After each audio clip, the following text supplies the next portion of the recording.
Nous avons ce matin un sujet à traiter éternel. Donc celui vers lequel nous sommes en marche, et le monde est en marche. Nous avons vu que malgré les soubresauts qu'il y a aujourd'hui dans ce monde, eh bien, ce monde n'est pas abandonné par le Seigneur et que finalement le dernier mot lui restera définitif, sera aussi remporté par lui. Et c'est cette victoire définitive que nous voulons envisager ce matin. Et nous ferons pour cela une lecture dans le livre de l'Apocalypse au chapitre 22, à partir d'abord du verset 1er. Je vis un nouveau ciel et une terre nouvelle, car le premier ciel et la première terre avaient disparu et la mer n'était plus. Et je vis descendre du ciel d'auprès de Dieu, la ville sainte, la nouvelle Jérusalem, prête comme une épouse qui s'est parée pour son époux. J'entendis du trône une voix forte qui disait, « Voici le tabernacle de Dieu avec des hommes. Il habitera avec eux, ils seront son peuple, et lui-même sera avec eux. Il essuiera toute larme de leurs yeux. La mort ne sera plus. Il n'y aura plus ni deuil, ni cri, ni douleur, car les premières choses auront disparu. » Celui qui est assis sur le trône dit, « Voici, je fais toutes choses nouvelles. » Et un peu plus loin, nous lisons verset 10, « Il me transporta en esprit sur une grande et haute montagne. Il me montra la ville sainte, Jérusalem, qui descendait du ciel d'auprès de Dieu. Elle avait la gloire de Dieu. Son éclat était semblable à celui d'une pierre très précieuse, une pierre de jaspe, transparente comme du cristal. Elle avait une grande et haute muraille. Elle avait 12 portes. Et sur les portes, 12 anges. Les noms y étaient inscrits, ceux des 12 tribus d'Israël. Alors, il y a 3 portes, au nord 3 portes, au sud 3 portes, à l'occident 3 portes.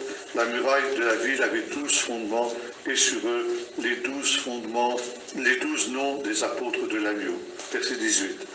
La muraille était construite en jaspe, et la ville était d'or pur, semblable à du verre pur. Les fondements de la muraille de la ville étaient ornés de pierres précieuses de toute espèce.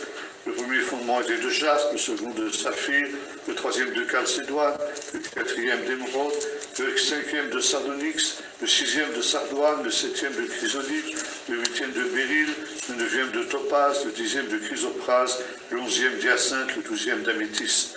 Les 12 portes étaient 12 perles, chacune des portes était une seule perle. La place de la ville était d'or pur comme du verre transparent.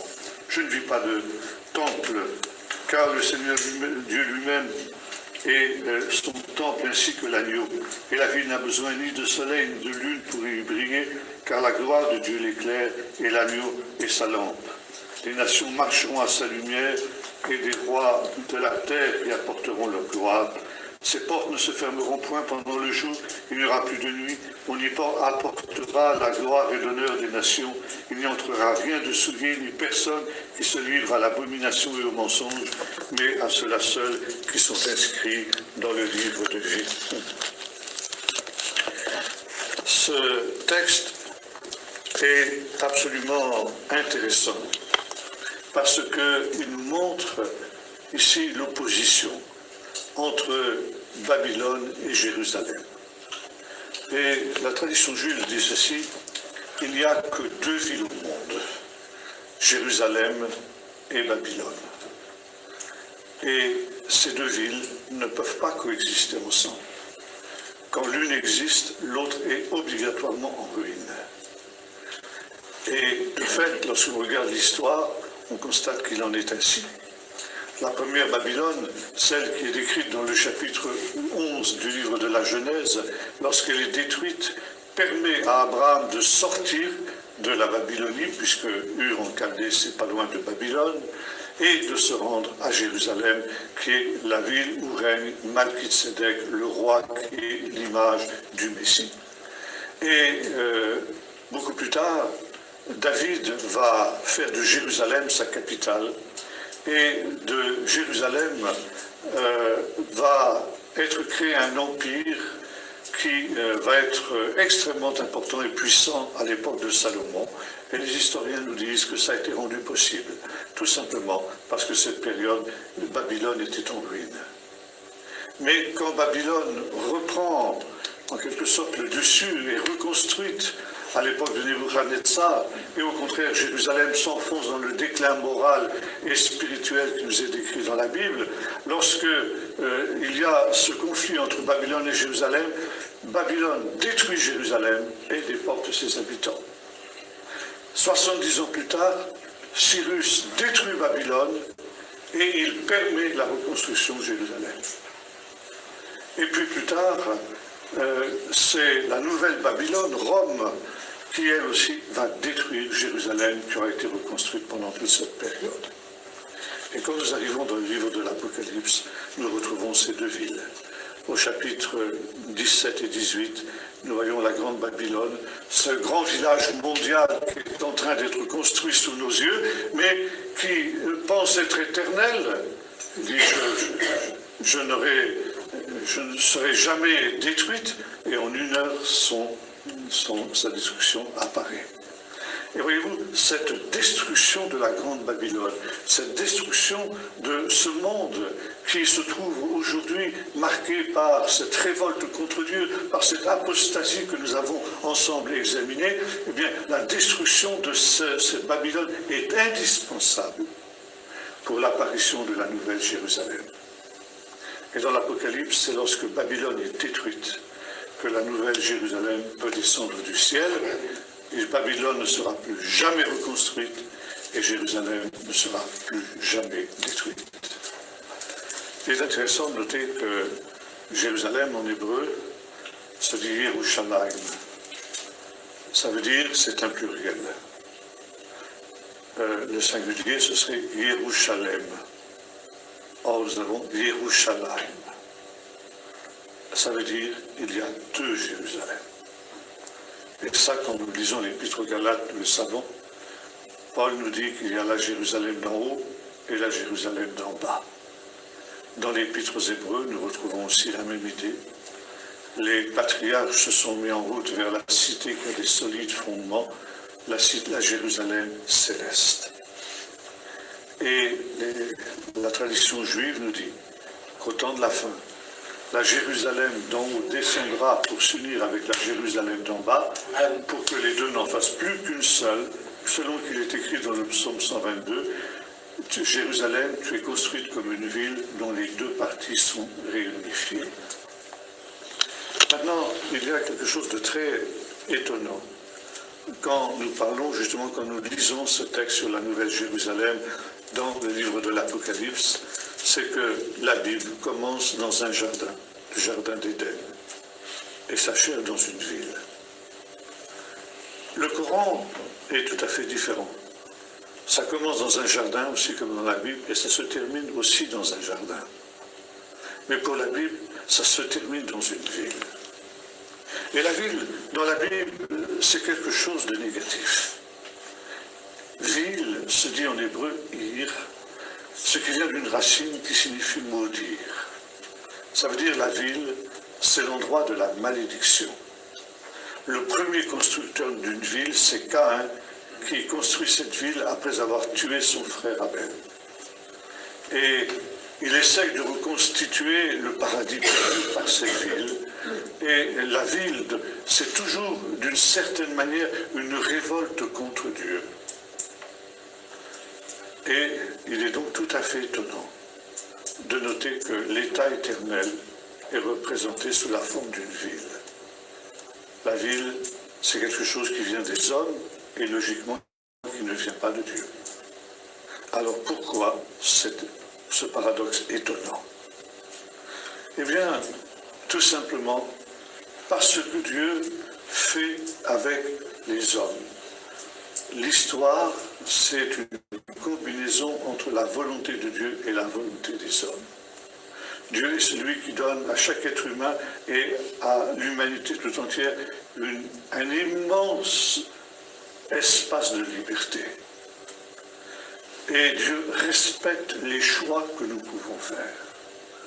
Dès le début du livre de la Genèse, nous voyons Dieu qui amène les animaux vers l'homme pour que les hommes leur donnent un nom. Et que les animaux portent le nom que tous les hommes leur donneraient. Il faut savoir qu'en hébreu, dans la Bible, nommer quelque chose, nommer quelqu'un, c'est un acte très important. C'est en quelque sorte revendiquer un droit, revendiquer une autorité, revendiquer la possession de ce que l'on nomme. Ainsi, quand Dieu crée au commencement l'univers, il le nomme. Il voit la lumière et il appelle la lumière jour, et la nuit, il l'appelle, les obscurités, il l'appelle nuit. Le sec, il l'appellera terre, l'amas des eaux, il l'appellera mer. Dieu nomme les objets qu'il crée, ça veut dire qu'il reconnaît que ce sont ses créations, et il a donc autorité, il a pouvoir sur ces réalités, et par conséquent, il a aussi responsabilité par rapport à elles. Et c'est la raison pour laquelle aussi les parents nomment l'enfant jusqu'à aujourd'hui. Quand un enfant naît, c'est les parents qui le nomment. Et en agissant de cette manière, ils disent, eh bien cet enfant c'est notre enfant, nous le reconnaissons comme notre enfant et nous reconnaissons que nous avons autorité sur lui et que nous avons des responsabilités vis-à-vis de lui. Nous retrouvons ça dans un passage aussi d'Ésaïe 43 qui dit ceci, ne crains pas Israël, car je suis celui qui te crée, celui qui te façonne. Je t'appelle par ton nom, puisque je t'ai créé, je t'appelle par ton nom, et par conséquent, tu es à moi. Donc, l'homme nomme les animaux parce qu'il a reçu de Dieu autorité sur les animaux. Et Dieu confirme ce que l'homme a décidé. Tu as décidé que cet animal allait s'appeler un lion, eh bien, pour moi, ce sera un lion. Tu as décidé que cet animal s'appellerait un chien, eh bien, pour moi, ce sera un chien. Tu as décidé que cet animal s'appellerait cheval, eh bien, il s'appellera pour moi aussi un cheval. Dieu, voyez-vous, collabore avec l'homme, en quelque sorte. Et nous retrouvons ça aussi parfois dans des choses tout à fait étonnantes. Par exemple, lorsque les Israélites demandent un roi, Dieu dit, par la bouche du prophète Samuel, c'est pas mon plan, c'est pas ma volonté. Et le peuple d'Israël dit, si, nous voulons un roi. Je dis, vous voulez un roi? Très bien, vous aurez un roi. Mais ce roi, c'est moi qui vous le donnerai. Et voyez-vous, ce choix de l'homme, qui finalement n'était pas le choix de Dieu, il va changer tout le cours de l'histoire, parce que le Messie sera un roi. Et si les Israélites n'avaient pas demandé un roi, qui sait si le Messie aurait été un roi? Et c'est la même chose pour la ville. Les hommes veulent vivre dans une ville. Dieu dit, c'est pas mon plan, c'est pas ma volonté. Mais puisque vous voulez vivre dans une ville, d'accord, mais cette ville, c'est moi qui vous la donnerai. Et voyez-vous, Jérusalem, c'est cette ville qui est un don de Dieu aux hommes. Elle est l'expression de la volonté des hommes, mais elle est don de Dieu. Et c'est la raison pour laquelle, dans le texte que nous avons lu, il nous est dit que cette ville, elle descend du ciel. Elle n'est pas l'œuvre des hommes, elle n'est pas construite par les hommes. Et à l'heure actuelle, il y a un mouvement extrêmement dangereux qui nous vient des États-Unis et qui est en train de se répandre en Europe, que l'on appelle le dominationnisme. Je ne sais pas si vous en avez entendu parler. C'est extrêmement dangereux. C'est une idée selon laquelle c'est à nous les hommes de construire le royaume de Dieu sur la terre. Autrement dit, c'est nous qui allons construire la nouvelle Jérusalem. Et nous allons faire ça avec les incroyants, avec les musulmans, avec tous ceux qui sont ce que l'on appelle des hommes de bonne volonté. Nous allons construire un monde meilleur et nous allons le construire notamment grâce à cette technologie que nous avons évoquée hier. Et ce mouvement qui nous vient des États-Unis, eh bien, entre à fond dans ce mouvement qui, finalement, nous l'avons vu hier, n'est autre que le système de l'Antichrist. L'homme est incapable de construire le royaume de Dieu par lui-même. L'homme est incapable de construire la nouvelle Jérusalem. Comme le dit l'Épître aux Hébreux, la nouvelle Jérusalem, elle est l'œuvre de Dieu, il en est l'architecte et le constructeur. Mais il y a une chose très intéressante, c'est que cette ville, qui est entièrement l'œuvre de Dieu, et qui est entièrement don de Dieu aux hommes, Dieu l'a construit et il est le seul à pouvoir la construire, mais il l'a construit avec des matériaux que les hommes lui fournissent. Qu'est-ce que ça veut dire? Ça veut dire que Jérusalem, la nouvelle Jérusalem, c'est la récapitulation de toute l'histoire humaine. Jérusalem est la plus vieille ville du monde. Elle a 4000 ans d'existence. Et elle a connu toute l'histoire humaine, depuis pratiquement les origines, puisqu'elle existait déjà, même avant David, on le voit à l'époque d'Abraham, donc elle existait déjà, et on a des sources égyptiennes qui nous le montrent. Donc Jérusalem a vu toute l'histoire humaine. Et j'ai une pierre ici, de Jérusalem, dans ma sacoche. Cette pierre, je l'ai ramassée à un endroit où autrefois se dressait le temple de Salomon. Il y avait aussi, plus tard, à cet endroit, un château fort croisé, et plus tard encore, un bâtiment arabe. Si bien que je ne sais pas si cette pierre appartient soit au temple de Salomon, soit à ce bâtiment croisé, soit à ce bâtiment arabe. Peut-être qu'elle a été utilisée dans les trois cas parce qu'elle a pu être réutilisée. Et si cette pierre pouvait parler comme Jésus le dit? Jésus disait, s'ils se taisent, ces pierres crieront. Qu'est-ce que cette pierre nous raconterait? Elle nous raconterait toute l'histoire de Jérusalem, et elle nous raconterait toute l'histoire des hommes. Et voyez-vous, Jérusalem, c'est ça, l'histoire des hommes, arrivée à son terme. Et cette histoire des hommes, eh bien, elle se trouve en quelque sorte récupérée par Dieu, mais en même temps transformée et transfigurée par lui. Parce que finalement, tous nos actes, eh bien, ils sont devant Dieu quelque chose qui doit être jugé. Je ne sais pas si vous avez entendu parler de ce dont les médecins sont de plus en plus conscients. On appelle ça l'expérience de la vie après la vie. C'est-à-dire des hommes ou des femmes qui meurent et sont déclarés cliniquement morts. Et au bout de quelque temps, plus ou moins long, ils reviennent à la vie. Et ils racontent ce qu'ils ont vu dans l'au-delà. Et notamment, ils sont tous disent ceci, que lorsqu'ils arrivent dans cet au-delà, il y a un être de lumière qui vient vers eux. Certains reconnaissent que c'est Jésus. Et il défile devant eux tout le fil de leur vie, tout le film de leur vie. Ils revoient toutes les actions, toutes les moindres actions de leur vie passent devant eux. Toute leur vie apparaît. Et voyez-vous, qu'est-ce qui se passe quand un être humain meurt? Qu'est-ce qu'il reste de lui?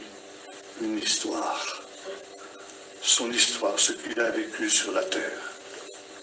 Et cette histoire, elle est appelée à être jugée. Et il y a dans cette histoire du positif et du négatif. Et ces frères et sœurs qui ont été dans ces conditions que j'évoquais tout à l'heure disent, eh bien, c'est comme si le Seigneur éliminait dans ce film de nos vies ce qui n'est pas bon. Alors finalement, qu'est-ce qui reste? Ben, ça dépend de la valeur de la vie de chacun. Pour certains, il reste beaucoup de choses de la vie, pour d'autres, presque rien. Et pour d'autres, rien du tout. Et vous avez ça aussi dans la première épître de Paul aux Corinthiens. Il dit ceci, au chapitre 2, « Moi, j'ai posé le fondement comme un sage architecte. » C'est-à-dire, la pierre angulaire, c'est Jésus. Et personne ne peut construire sur un autre fondement que celui-ci. Et chacun doit construire sur ce fondement, sur ce rocher. Mais il y a deux manières de construire sa vie. On peut la construire avec des matériaux précieux, de l'or, de l'argent, des pierres précieuses. Tiens, c'est ce qu'on trouve dans la Nouvelle Jérusalem. Elle est construite avec de l'or, de l'argent et des pierres précieuses. Ou on peut la construire avec du foin, de la paille et du chaume. Et Paul nous dit, le dernier jour manifestera ce qu'est l'œuvre de chacun, la valeur de l'œuvre de chacun. Si ce qu'il a construit subsiste à cette épreuve du feu, alors il recevra une récompense. Si, au contraire, cela brûle, il perdra toute récompense. Il sera peut-être sauvé, mais sauvé comme au travers du feu. Mais il perdra sa récompense. Et ça, c'est la valeur de nos œuvres. La manière dont nous avons construit notre vie. Il est vrai, et Paul le rappelle, que nous ne sommes pas sauvés par les œuvres. Nous sommes sauvés par le sacrifice de Jésus. Mais, néanmoins, nos œuvres seront jugées. Celui qui croit en Jésus ne viendra pas en jugement pour le salut ou pour la perdition, parce qu'il est passé de la mort à la vie, mais il viendra en jugement pour que ses œuvres soient jugées. Et voyez-vous, il nous est dit ceci, dans ce texte que nous avons lu, on apportera dans les portes de la Nouvelle Jérusalem la gloire et l'honneur des nations. La gloire et l'honneur, gloire en hébreu, ça se dit kavod. Ça veut dire quelque chose de lourd, quelque chose de pesant, quelque chose qui a de la valeur. Et voyez-vous, au dernier jour, toute notre vie sera jugée, sera examinée. Et ne restera que ce qui a de la valeur, ne restera que ce qui ne peut pas être brûlé par le feu, c'est-à-dire de l'or, de l'argent et des pierres précieuses. Tout le reste disparaîtra. Qu'est-ce que ça représente? Ces deux images, l'or, l'argent et les pierres précieuses, ou le bois, la paille et la chaume. Les matériaux qui sont vils, le bois, la paille, le chaume, ça représente les œuvres égoïstes que nous aurons faites pour nous-mêmes. Il y a des gens, y compris dans le milieu chrétien, qui ne vivent que pour eux-mêmes. Donc pour satisfaire leurs ambitions, leur égoïsme, leur plaisir, et de plus en plus, c'est le cas malheureusement dans les églises. Et quand je visite des églises nombreuses, comme je le fais, il y a une plainte que les pasteurs adressent toujours, disent aujourd'hui, on ne trouve plus beaucoup de consécration chez les chrétiens. Et quand il s'agit de s'engager pour parfois faire des œuvres minimes, comme par exemple nettoyer la salle, eh bien on trouve difficilement des volontaires pour ça. Et j'ai vu des grandes églises de 200, 300, 400 membres qui sont obligés de payer une femme de ménage du monde, une païenne, pour venir faire le ménage de la salle, parce que parmi les 400 personnes de l'église, aucune chrétienne ne veut s'engager à ça, ni aucun chrétien. Voyez-vous, ces gens-là, quand ils arriveront devant Dieu au dernier jour, eh bien, je n'aimerais pas être à leur place. Et le Seigneur dira, qu'est-ce que tu as fait pendant ce temps-là? Tu t'es occupé de toutes sortes de vanités, tu t'es occupé de tes loisirs, de tes vacances, de ta télé, des jeux vidéo, tu as passé ton temps à des choses pareilles. Et qu'est-ce qu'il en reste? Rien du tout. Ça flambera comme de la paille au dernier jour. Et quand tu rentreras dans la Nouvelle Jérusalem, tu auras les mains vides. Tu n'auras rien à apporter au Seigneur. Et ce sera la honte. Qu'est-ce que tu es comme ce mauvais serviteur de la parabole qui avait été enterré sans talent, et quand le maître revient, il n'a rien à lui donner, il n'a rien à lui apporter, il a les mains vides.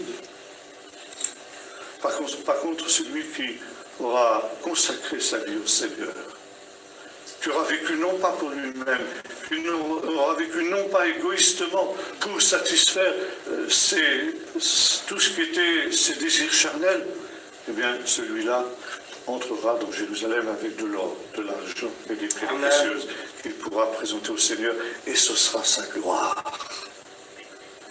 Et comme disait le livre de l'Apocalypse dans notre texte, eh bien, ces gens-là, ils jettent leur couronne aux pieds du Seigneur. Mais encore faut-il avoir une couronne pour pouvoir la jeter aux pieds du Seigneur.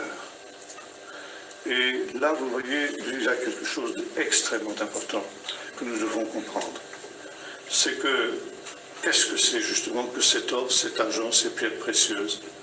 Eh bien, pas forcément des grandes choses. Alors certains diront, oui, l'apôtre Paul, bien sûr, avec tout le travail qu'il a fait pour le Seigneur, il aura une récompense magnifique, c'est sûr, c'est vrai. Et tous ceux qui ont été des grands missionnaires, des grands pasteurs, des grands serviteurs de Dieu, alors eux, ils auront une belle récompense. Pas forcément plus grande que celle du simple chrétien qui aurait été dans les rangs. Et Jésus nous dit quelque chose de très étonnant. Il nous dit, je vous le dis en vérité, celui d'entre vous qui aura donné à un de mes disciples un verre d'eau, un seul verre d'eau, parce qu'il est mon disciple, il ne perdra pas sa récompense. Ça veut dire que ce verre d'eau, est-ce que c'est un verre d'eau? Il y a quelqu'un qui m'a servi un verre d'eau là. Je ne sais pas qui c'est. Mais celui-là, il aura sa récompense. Amen. Dans la Nouvelle Jérusalem. Et ce verre d'eau-là, qu'est-ce que c'est? Mais c'est rien. Et il le retrouvera dans la Nouvelle Jérusalem. Et vous savez comment il le retrouvera? Pas sous la forme d'un verre d'eau. Le Seigneur le prendra et lui dit, viens voir ici. Tu vois, sur cette place ici, qui est en or pur, on l'a vu tout à l'heure, il y a des colonnes d'or pur. Tu vois la colonne de droite là? C'est le verre d'eau que tu avais donné. Amen. Et ce verre d'eau, il est devenu cette colonne d'or, parce que c'est moi qui l'ai transformé, ce verre d'eau, en cette colonne d'or. Je construis la Nouvelle Jérusalem avec les matériaux que tu me fournis, que les enfants de Dieu lui fournissent. Et ces matériaux que les enfants de Dieu lui fournissent, ce n'est pas forcément des choses extraordinaires. Ça peut être des choses toutes simples, ça peut être des choses toutes banales. Mais quand ils arriveront dans la Nouvelle Jérusalem, et ces choses banales qu'ils auront faites, donner un peu à manger à quelqu'un qui a faim, dira aussi Jésus, de visiter des malades, des gens en prison, qu'est-ce que c'est? C'est rien. Si, ça a un poids éternel de gloire. Et ça, un jour, tu le retrouveras dans la Nouvelle Jérusalem céleste, sous la forme d'or, d'argent, de pierres précieuses, avec lesquelles Dieu aura construit la Nouvelle Jérusalem. Tu diras, tu vois, ça, cet endroit, cette perle, cette énorme pierre précieuse, eh bien, c'est ce que tu as fait quand tu étais sur la terre. Tu le retrouves dans la Nouvelle Jérusalem. Dieu transforme. Et l'Ecclésiaste nous dit ceci, Dieu recueille ce qui a fui. Et voyez-vous, ça vaut aussi pour toutes les déceptions que nous pouvons avoir parfois sur la terre. Quand nous faisons ce qui est bien aux yeux du Seigneur et que finalement, personne ne nous en est reconnaissant, à l'inverse, on peut même nous en vouloir. C'est quelque chose aussi qui peut être en relation avec un échec. Et l'Ecclésiaste nous dit ça quand il nous dit que Dieu recueille ce qui a fui. Il nous dit, jette ton pain à la surface des eaux. Parce qu'avec le temps, tu le retrouveras. Jette ton pain, c'est-à-dire, ne garde pas égoïstement pour toi, même à la limite, gaspille. Mais sache que si tu fais ça pour le Seigneur, d'une manière ou d'une autre, tu le retrouveras dans la Jérusalem céleste. Et l'Église dit, tout ce que ta main trouve à faire, fais-le, parce que tu ne sais pas ce qui réussira. Et en effet, il y a quelquefois des choses que nous faisons pour Dieu qui ne réussissent pas. C'est l'échec. Eh bien, l'Église dit, ne te mets pas trop en souci de ça. Si ça ne réussit pas, n'insiste pas, fais autre chose. Ne sois pas stupide. Mais même si ça ne réussit pas, ce pain que tu as jeté, tu le retrouveras. Dieu ne nous juge pas au rendement de nos actions. Il nous juge sur ce qui a été la motivation profonde de nos actes. Et c'est ça qui compte. Et voyez-vous, ça nous aide aussi à nous, dans notre service pour le Seigneur, parce que comme dira l'apôtre Paul dans un autre texte, rien n'est vain de ce que vous faites pour le Seigneur. Dieu est celui qui recueille ce qui a fui, et par conséquent, il est celui qui transfigure ce que nous pouvons faire, ce qui est réussite humaine ou ce qui est échec. Et l'Ecclésiaste nous dit de toute façon, même si ça réussit, tu sais, ça ne subsistera pas dans ce monde-ci. Parce que tout se détruit dans ce monde. D'ailleurs, les savants nous disent ça aussi. C'est ce qu'on appelle la deuxième loi de la thermodynamique. Tout se détruit dans le monde. Mais rien ne se perd parce que Dieu recueille toutes choses. Et voyez-vous, cette histoire, notre histoire, l'histoire de nos nations aussi, on y apportera la gloire et l'honneur des nations. On y apportera la gloire de la France. Et c'est quoi la gloire de la France? La Révolution française, notre glorieuse Révolution française, notre grand Napoléon? Non, ça brûlera, ça. Ça, c'est du chaud, c'est du foin. Mais l'histoire de Blandine, transpercée par un taureau dans les arènes de Lyon, l'histoire des martyrs huguenots, ça entrera dans la Jérusalem céleste. Ça sera la gloire de la France. Et peut-être aussi que dans ta petite part, eh bien ce sera aussi la gloire de la France. Que Dieu transfigurera et que Dieu amènera dans une perfection totale. Et je voudrais, pour illustrer ça, évoquer un incident qui s'est produit il y a une centaine d'années maintenant. C'était pendant la Première Guerre mondiale en Égypte. C'était au moment de la bataille sur le canal de Suez entre les Britanniques et les Turcs. Et il y avait au Caire un hôpital militaire où étaient soignés les blessés de ce conflit qui avait lieu sur le canal de Suez. Et dans cet hôpital militaire, il y avait une dame chrétienne qui visitait les soldats blessés pour leur apporter le réconfort de l'Évangile. Et un jour, elle a rencontré un jeune soldat d'une trentaine d'années qui était blessé à mort. Il allait mourir et il le savait. Et cette femme lui a apporté l'Évangile. Et ce garçon s'est tourné vers Jésus. Et son âme a été sauvée. Et ce jour-là, quand cette dame chrétienne a laissé ce jeune soldat, elle l'a laissé, il était rayonnant de joie. Certes, il savait qu'il allait mourir, mais il savait où il allait. Il savait que son âme était sauvée. Il savait qu'il allait avec le Seigneur dans la paix, dans la joie. Alors, il était lui aussi dans la joie.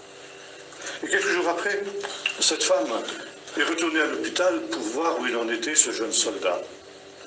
Et elle l'a trouvé tout triste. Alors, elle était très surprise. Je lui dis, mais pourquoi tu es triste comme ça? Quand je t'ai quitté la dernière fois, tu étais plein de joie. Tu avais l'assurance du salut. Est-ce que tu as perdu cette assurance du salut? Elle a dit, non, je sais que je suis sauvé.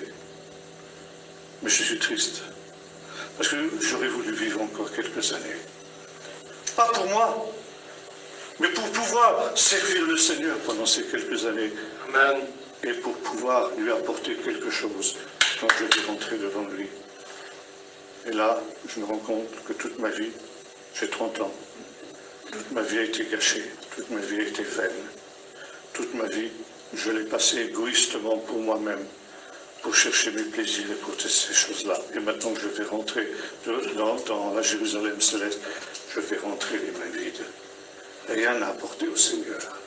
Et ce garçon pleurait, parce qu'il n'avait rien à apporter au Seigneur. Il allait rentrer les mains vides. Il n'aurait aucune gloire à apporter au Seigneur. Et cette femme a été tellement bouleversée par ce témoignage de ce garçon. Qu'est-ce qu'elle pouvait lui dire? C'est vrai. Il allait rentrer dans la Jérusalem céleste, les mains vides. Et on ne pouvait rien y faire. C'était trop tard. Alors il a composé un magnifique cantique qui est après ceci. Dois-je partir les mains vides pour le séjour éternel et quitter ces lieux arides sans une âme pour le ciel? Oui, faut-il que les mains vides je rencontre mon Sauveur, pendant que des cœurs avides cherchent en vain le bonheur. Et cette femme a ajouté une autre strophe, elle a dit, pour vous aussi l'heure passe, pendant qu'il en est temps. Annoncez de Dieu la grâce à tout cœur contrit ou repentant. Les mains vides. Si le Seigneur revenait maintenant, qu'est-ce que tu aurais à lui présenter? Si le Seigneur revenait aujourd'hui, est-ce que tu entrerais dans cette nouvelle Jérusalem, les mains vides comme ce garçon? Ou bien dans la joie de dire, Seigneur, j'ai pas fait grand-chose pour toi, mais tu vois, voilà ce que j'ai à t'apporter, c'est ça. Et là, tu entendras le Seigneur dire, c'est bien, bon et fidèle serviteur, tu as été fidèle en toutes choses, je t'en confierai de grandes. Entre dans la joie de ton maître. Amen. Je voudrais aussi illustrer ce propos par un autre incident qu'on raconte au sujet du grand compositeur chrétien, du grand musicien qui était Jean-Sébastien Bach. Jean-Sébastien Bach était un véritable génie musical et il était connu évidemment dans toute la Prusse à l'époque où il vivait, et notamment par le roi de Prusse de l'époque qui était Frédéric le Grand. Le roi Frédéric le Grand, comme beaucoup de têtes couronnées de l'époque, se piquait également de musique. Il jouait du violon, je crois, de la flûte aussi. Enfin, il avait un certain talent musical. Il avait même composé quelques morceaux qui ne sont plus guère joués aujourd'hui, parce que finalement, ça n'a pas beaucoup de valeur. Mais enfin bon, il aimait beaucoup la musique. Et un jour, il avait donné dans son palais un concert pour toute sa cour. Et à l'occasion de ce concert, il avait essayé de faire lui-même une pièce musicale à exécuter par l'orchestre. Mais comme il était assez limité, il avait écrit une espèce de petite chansonnette sans grande valeur. Puis il n'arrivait pas à s'en tirer davantage. Et soudain, ses valets viennent lui dire, il y a M. Bach qui vient d'arriver. Ah, M. Bach, mais faites-le rentrer. Alors on introduit Jean-Sébastien Bach dans le bureau du roi, et le roi lui tend cette petite partition sur laquelle il a écrit tout simplement une ligne d'un chant, d'une pièce de musique qu'il a essayé de composer. Puis il a dit à Jean-Sébastien Bach, écoutez, voilà, j'aurais voulu exécuter ce morceau pour ma cour ce soir pour le concert, mais je n'arrive pas à aller plus loin que ça. Vous qui êtes un grand musicien, est-ce que vous croyez que cette petite chanson médiocre que j'ai écrite, est-ce que vous pouvez pouvoir en tirer quelque chose? Et Jean-Sébastien Bach s'est mis au piano. Et pendant 2 heures d'horloge, à partir de... il y avait 3 ou 4 mesures seulement, il a fait un cocktail musical extraordinaire. Toute la cour était émerveillée devant ce concert extraordinaire qui avait été donné par Jean-Sébastien Bach. Et à la fin, ils étaient tellement émerveillés, il avait improvisé, il n'avait rien préparé, c'est venu comme ça. Et le roi lui a demandé, écoutez, M. Bach, c'est tellement merveilleux, est-ce que vous pourriez mettre ça par écrit? Et de fait, Jean-Sébastien Bach lui a mis par écrit, il lui a envoyé avec une dédicace. Et depuis ce jour, dans les grands concerts, cette pièce musicale est jouée régulièrement sous le nom de l'offrande musicale, puisque c'était une offrande qui avait été offerte par Bach au roi. Et quand on exécute cette pièce de musique dans les concerts, on n'écrit pas l'offrande musicale du roi Frédéric de Prusse, mais on écrit l'offrande musicale de Jean-Sébastien Bach. Finalement, le roi, il n'était pas pour grand-chose dans cette affaire-là. Si, il y était pour quelque chose. Parce que c'est lui qui avait donné les premières lignes. Alors, c'était Jean-Sébastien Bach qui a fait l'essentiel, mais le roi, il était aussi pour quelque chose. Une toute petite part. Mais s'il n'y avait pas eu cette part, il n'y aurait pas eu le reste. Et voyez-vous, notre vie, elle est exactement comme ça. Notre vie, c'est quelque chose de pauvre, de médiocre, où il y a beaucoup d'épreuves, d'échecs. Mais le Seigneur est comme ce grand musicien. Il va prendre l'œuvre maladroite de nos mains, l'œuvre imparfaite de nos mains, parce que nos œuvres sont toujours imparfaites, elles sont toujours maladroites. Mais grâce à son immense talent, son immense génie, Dieu va transfigurer ces pauvres efforts que nous aurons faits sur la terre pour en faire une œuvre magnifique, une œuvre merveilleuse que nous retrouverons dans la Nouvelle Jérusalem. Il y a des mamans ici, et des grands-mères, des grands-parents. Et bien sûr, au moment de la fête des mères, quand revient la période de la fête des mères, vos enfants vous font des cadeaux. Souvent des cadeaux qu'ils ont réalisés eux-mêmes. Des dessins, par exemple. Et bien sûr, quand vous recevez ces dessins de la main de vos enfants, qu'est-ce que vous voyez? Quelque chose de bien maladroit. Ce qu'a dessiné votre enfant, ça ne va pas être affiché au musée du Louvre à côté de la Joconde. Ça n'a aucune valeur artistique, aucune. C'est rien, c'est zéro. Mais pour vous, ça a de la valeur. Parce que c'est votre enfant qui vous l'a donné. Et parce que par ce moyen maladroit, cet enfant a voulu vous témoigner l'amour qu'il a pour vous. Et c'est ça qui compte. Ce n'est pas la valeur en soi du dessin que l'enfant vous a fait qui compte. Mais c'est ce qu'il cache derrière. Et voyez-vous, nos œuvres, elles sont comme ça, devant Dieu. Nos œuvres, ce sont toujours des choses qui sont maladroites, qui sont imparfaites. Mais c'est finalement, nous les offrons au Seigneur. Nous entrerons dans la Jérusalem céleste avec ces choses.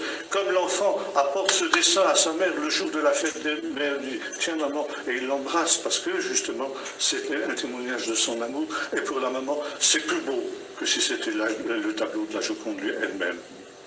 Parce que justement, c'est la preuve de l'amour de l'enfant. Et c'est ça qui compte pour Dieu. Amen. Et Dieu transfigurera ces choses imparfaites que nous en avons faites pour lui, justement pour nous donner sa gloire. Et voyez-vous, c'est très encourageant parce que finalement tout ce que nous pouvons faire, eh bien, nous disons, ça n'est jamais vain, ça n'est jamais inutile. Et même si c'est vrai, nous sommes des serviteurs inutiles parce que vous n'avez pas besoin de nous pour ça, eh bien, c'est des choses que nous retrouverons dans la Jérusalem céleste pour l'éternité. Je voudrais terminer par la fin de ce livre de l'Apocalypse, où il nous est dit ceci. L'Esprit et l'épouse disent viens. Que celui qui entend dise viens. Que celui qui a soif vienne. Et que celui qui veut prenne de l'eau de la vie gratuitement. Je l'atteste, à quiconque entend les paroles de la prophétie de ce livre, si quelqu'un y ajoute, Dieu ajoutera à son sort les plaies décrites dans ce livre. Si quelqu'un retranche les paroles du livre de cette prophétie, Dieu retranchera sa part de l'arbre de vie de la ville sainte décrite dans ce livre. Celui qui atteste ces choses dit oui, amen. Voici, je viens bientôt. Amen. Viens Seigneur Jésus. Que la grâce du Seigneur Jésus soit avec vous. Et voyez-vous, l'ange dit à Jean, ne scelle pas le livre, car le temps est proche, car je viens. Et on traduit je viens bientôt, mais le terme grec, on dit je viens vite. Et voyez-vous, les spécialistes ont découvert que ce texte-là était en réalité un texte que les premiers chrétiens répétaient lorsqu'ils s'approchaient de la Sainte Seine. Que celui qui a soif vienne. Et on retrouve ça dans des textes anciens de l'époque qui nous expliquent comment les premiers chrétiens célébraient leur culte. Il nous est dit que lorsque tout était prêt, celui qui présidait la Sainte Seine disait « Si quelqu'un est saint, qu'il vienne ». Si quelqu'un ne l'est pas, qu'il se repente, Maranatha, parce que le Seigneur vient. Il vient, et je viens vite. Et l'idée est la suivante, c'est que lorsque nous célébrons le repas du Seigneur, nous anticipons sa venue au dernier jour. Et il vient exactement comme il viendra au dernier jour. La seule différence, c'est qu'aujourd'hui, nous ne pouvons pas le voir. Il vient en esprit, mais au dernier jour, nous le verrons. Tout œil le verra. Mais à part ça, il est aussi présent au moment où ses enfants célèbrent la Sainte Seine qu'il le sera au dernier jour. Et quand il viendra au dernier jour, qu'est-ce qui se passera? Il jugera nos œuvres. Nous l'avons vu. Et Paul nous dit que ce moment est un moment important où chacun, justement, doit se juger lui-même. Chacun doit apporter à Dieu ses œuvres, comme s'il entrait dans la nouvelle Jérusalem, disons, qu'est-ce que j'ai à t'apporter, Seigneur, aujourd'hui? Quelle offrande j'ai à t'apporter? Qu'est-ce que j'ai pu faire qui sera ma gloire? Ou au contraire, qu'est-ce que j'ai pu faire qui a été négatif et que je dois abandonner? Que chacun donc s'examine lui-même, dit l'apôtre Paul, et qu'ainsi il mange du pain et boive de la coupe. Parce que celui qui mange et boit indignement le repas du Seigneur prend un jugement contre lui-même, il sera jugé comme le monde sera jugé au dernier jour.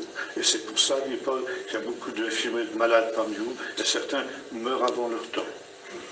Si nous jugeons nous-mêmes, nous ne serons pas jugés. Amen. Viens Seigneur Jésus. Et celui qui célébrait la scène disait, si quelqu'un n'aime pas le Seigneur, qu'il soit anathème. Et vous retrouvez ça à la fin de la première épître aux Corinthiens. Donc, ici, celui qui prend le repas du Seigneur se place devant Dieu comme il sera au dernier jour. Et il entre dans cette présence du Seigneur, soit avec les mains vides, comme ce garçon dont nous parlions tout à l'heure, soit au contraire, pour prendre une bénédiction. On peut prendre soit une bénédiction, soit une malédiction, si notre vie n'est pas en règle. Si par exemple, et ça c'est malheureusement le cas souvent, nous avons quelque chose contre un frère, eh bien c'est aussi une occasion de prendre un jugement contre soi-même. Et Jésus dit, à ce moment-là, laisse ton offrande, va te réconcilier avec ton frère, et après seulement, viens dans la présence du Seigneur. Si quelqu'un est saint, qu'il s'approche. Si quelqu'un ne l'est pas, qu'il se repente. Et ensuite on disait ceci, parce que de la même manière que les épis qui constituent ce pain étaient autrefois dispersés dans les vallées, et que les grappes qui constituent ce vin étaient autrefois dispersées sur les collines, et se trouvent maintenant rassemblés sur cette table, dans ce pain et dans ce vin. Qu'ainsi, Seigneur, bientôt toute ton Église soit rassemblée dans ton royaume des quatre extrémités de la terre. Amen. Et il a ajouté quelque chose. Périsse ce monde et vienne ton royaume. Oui, Seigneur. Voyez-vous, on n'avait pas peur à cette époque-là. Périsse ce monde, mais oui, il faut que la Babylone soit détruite pour que la nouvelle Jérusalem puisse apparaître. Périsse ce monde et vienne ton royaume. Maranatha, le Seigneur vient. Et tout le peuple répondait, Amen. Oui, Amen. Viens, Seigneur Jésus. Et voyez-vous, c'est cela justement qui est le thème de l'histoire, où toute chose prendra sa valeur, une valeur dernière. Et là, il n'y aura plus de temps, nous est-il dit. Ça veut dire que les choses resteront ce qu'elles ont été. Si nous sommes entrés dans l'éternité d'une manière indigne, nous le resterons, toujours. Il n'y a plus de changement possible. Si, au contraire, nous sommes véritablement ce que nous avons à être, nous le serons toujours. Et il n'y aura plus non plus ni changement, ni variation. Et c'est la grande différence entre le temps et l'éternité. Dans le temps, tout est toujours possible. On peut toujours changer les choses. Et aujourd'hui, comme le disait le prophète Ézéchiel, le juste peut abandonner sa justice et pratiquer l'iniquité, et toute sa justice sera oubliée. Mais si le méchant cesse de pratiquer l'injustice et se tourne vers le Seigneur, toute son injustice sera oubliée et il vivra. Dans l'éternité, c'est plus possible. C'est pourquoi ce temps-ci est tellement important. Et quand nous prenons la scène, c'est comme si déjà un moment de l'éternité entrait dans le monde. Et nous sommes placés justement déjà dans la perspective. Nous voyons descendre cette nouvelle Jérusalem du ciel. Et cette Jérusalem dans laquelle le Seigneur dit, il y a de nombreuses demeures dans la maison. Je vous ai préparé une place. Et je viendrai vous prendre pour que là où je suis, vous y soyez aussi. Et aujourd'hui, c'est aussi la promesse qui nous est faite. Et c'est pourquoi si nous sommes en règle avec Dieu et avec les hommes, nous pouvons dire dans la joie, oui, Amen. Viens Seigneur Jésus, viens vite, péris ce monde et vienne ton royaume. Alléluia. Voilà, nous allons prier. Seigneur notre Dieu, merci parce que nous qui ne sommes que de